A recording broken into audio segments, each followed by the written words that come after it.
का जो मामला है उस पर बीजेपी का आरोप है कि पॉलिटिकली मोटिवेटेड गिरफ्तारियां ये थी और दिल्ली से बैठ के पंजाब को और पंजाब पुलिस को कंट्रोल किया जा रहा है। देखिए, जहां तक तेजेंद्र बग्गा का सवाल है, कल जिस तरह से पूरी की पूरी भारतीय जनता पार्टी और 2 राज्यों की पुलिस उसको बचाने के लिए जुटी, इससे फिर पूरी भाजपा ने देश भर में साबित कर दिया, राष्ट्रीय स्तर पे साबित कर दिया कि भारतीय जनता पार्टी गुंडे, लफंगों और अपराधियों की पार्टी है और गुंडों को बचाने के लिए किसी भी हद तक भारतीय जनता पार्टी जा सकती है।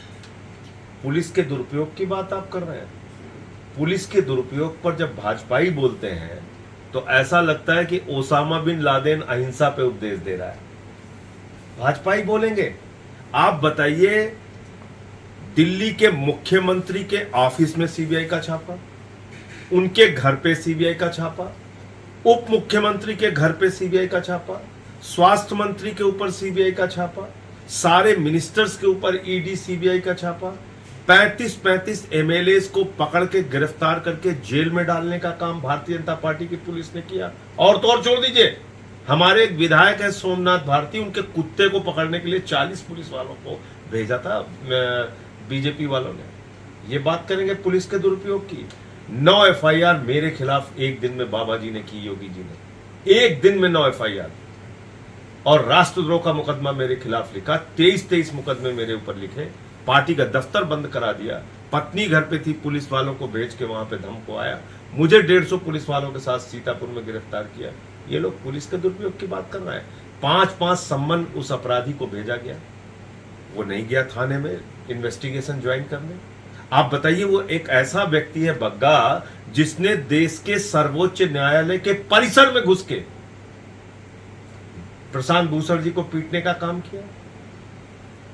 जो व्यक्ति बंगाल में जाके हिंसा फैलाने का काम करता है, बंगाल से लेके दिल्ली से लेके पंजाब तक जो आदमी हिंसा, नफरत, गुंडई, मारपीट, लफंगई करने का काम करता है, उसको महान योद्धा बताने का काम पूरी की पूरी बीजेपी कर रही है। शर्म नहीं आती इन लोगों को? शर्म नहीं आती?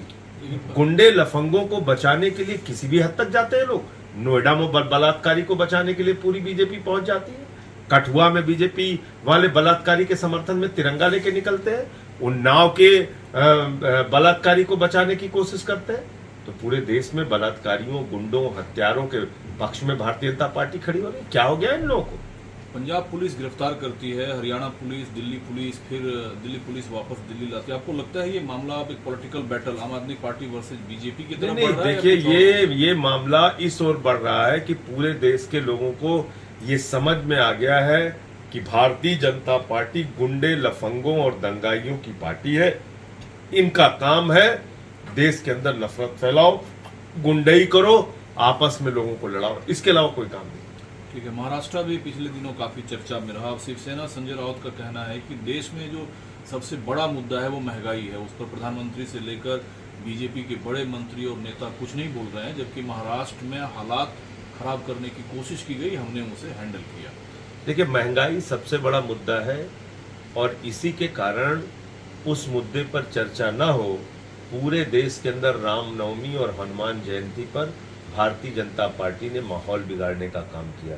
हमारे छोटे छोटे बच्चे जिनके हाथ में कलम और किताबें होनी चाहिए, उनके हाथों में तमंचे, कट्टे, तलवारें पकड़वाने का काम इन लोगों ने किया। तो मुझे लगता है कि एक हिंसा और नफरत की ओर देश को इसीलिए खींचना चाहते हैं क्योंकि महंगाई पर, बेरोजगारी पर, शिक्षा पर, स्वास्थ्य पर, बिजली पर, पानी पर, बुनियादी मुद्दों पर बात न हो सके।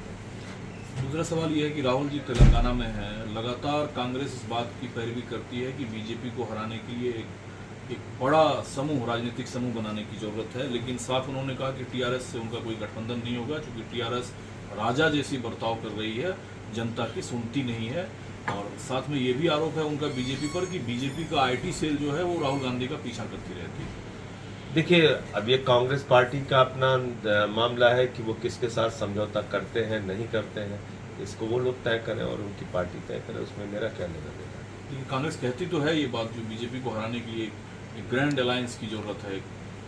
अब कहने और करने में फर्क होता है, अलग अलग राज्यों में उनकी अपनी क्या स्ट्रेटेजी है, वो लोग जाने इस बात में। ठीक है, भाजपा प्रमुख जेपी नड्डा ने कहा कि केरला में जो केरल की सरकार है वो इस्लामिक आतंकवाद का समर्थन करती है और ईसाइयों की जो चिंता है केरला में वो वाजिब है। अरे पूरे देश की तो चिंता करें नड्डा साहब। नड्डा साहब को और भारतीय जनता पार्टी को कम से कम देश की तो चिंता करनी चाहिए। हरियाणा में एक नौजवान ये चिट्ठी लिखकर मर जाता है और कहता है बापू इस जन्म में मैं फौज में शामिल नहीं हो पाया। इतना बड़ा बेरोजगारी मुद्दा है, महंगाई मुद्दा है, अशिक्षा मुद्दा है, स्वास्थ्य मुद्दा है। देश की चिंता करें।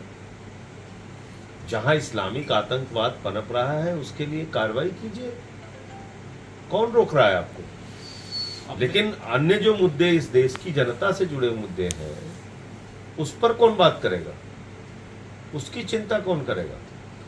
आपने भी कहा कि बीजेपी एजेंसियों का इस्तेमाल करती है अपोजिशन के लिए। अब पटियाला हाउस कोर्ट ने पश्चिम बंगाल में जो कथित कोयला घोटाले से जुड़े या मनी लॉन्ड्रिंग के जो मामले हैं उसको लेकर अभिषेक बनर्जी और उनकी पत्नी के खिलाफ वारंट जारी किया है। तो कोर्ट की किसी कार्रवाई में मैं क्या बोल सकता हूँ? अच्छी बात है, अगर कोई जांच या कार्रवाई कोर्ट ने आदेश की है उस पर कार्रवाई हो, कोई रोक नहीं लगा सकता।